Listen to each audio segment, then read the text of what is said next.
தோஸ்த் இந்த இடத்துக்கு ஒன்றுனாக்கா ஏறி இறங்கணும். பாருங்கள் ஏறுற பாதை எவ்வளோ மேடாக இருக்குது. இறங்குற பாதை ஃபுல்லாக டவுன் தான்.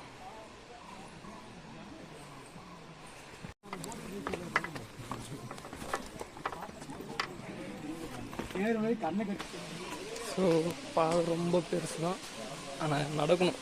நடந்தால் தான் ஃபால்ஸ் பார்க்க முடியும். இதோ வந்துட்டோம் ஃபால்ஸ் கிட்ட.